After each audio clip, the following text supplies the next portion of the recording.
সবাইকে একটু ক্লিয়ারেন্স দিয়ে নি। ইনি হচ্ছেন মা, ইনি হচ্ছেন ছেলে। এবার আন্দাজ করুন এনার্জিটা, জাস্ট ভাবুন।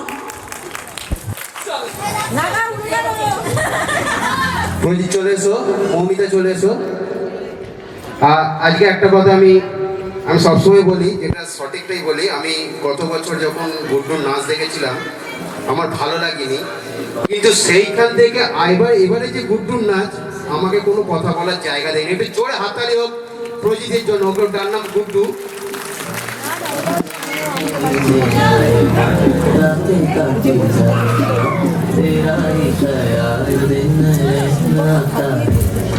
আর মৌমিতাও অনেক ইমপ্রুভ করেছে, আস্তে আস্তে আরো এগিয়ে যাবে।